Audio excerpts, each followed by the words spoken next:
Magandang araw mga tol. Ay ako'y magluluto ng pritong pork chop kasi ipapartner ko yan sa aking nilutong bulang lang na gulay. Dapat pag may gulay ay may prito din. Kaya yan, magmamarinate muna ako ng ating pork chop. Nilagyan ko ng 2 kutsaritang asin at saka 1 kutsaritang paminta. Tapos lalagyan natin yan ng 1 kutsarang sinangag na bawang at ang pampalasang betchin.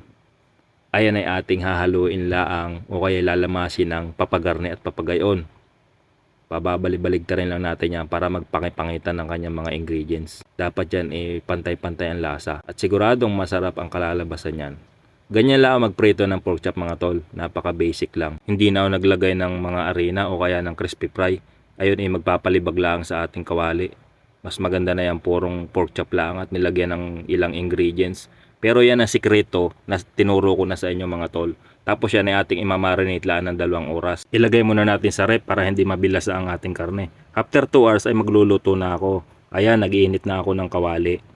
Dapat dyan mainit ang kawali bago lagyan ng mantika. Tapos ang mantika ay iintayin nating kumulo. Kapag kumukulo na siya, saka natin ihuhulog ang ating pork chop. Yang pork chop na minarinate ko ay bali 7. 3 lang muna ang lulutuin ko kasi kaming mag-ama lang kakain yung tanghali. Tapos yung 4 pang mamayang hapunan naman namin. Yan mga tol ay ilang balik laang. Siguro mga 3 pabalik-balik laang yan. At yan ay unti-unti na mag-iibang ang itsura. At yan ay medyo liliit at unti-unti na rin mag-golden brown. Yan ang technique sa pagpiprito. Napaka-basic lang 'di ba mga tol?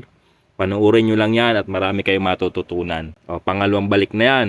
O, nag-iiba na ang kanyang kulay. At saka medyo umiimpis na rin. Nako, ay siguradong masarap na naman ang kain naming mag-aama nito. Biro nyo naman, pritong pork chop, papartiran ng bulang lang na gulay. Aba, ay talaga namang ayos yun. Kaya mga tol, pangatlong balik na yan. Malapit na maluto ang ating pork chop. Saglit na lang nating lulutuin ang huling side para siguradong pantay ang kanyang pagkaluto. Nakita nyo naman mga tol, golden brown na siya. Ay ating hahanguin na. Isang hango na lang yan, sisipitin ko na lang yan ng panipit. Patayin na natin ang apoy at ating ipapagpag yan para maalis ang mga ekstrang mantika. Ayan, kita nyo naman mga tol, napakasarap ng ating pritong pork chop. Maraming salamat sa panonood, ingat tayo palagi. Please subscribe, Pads TV.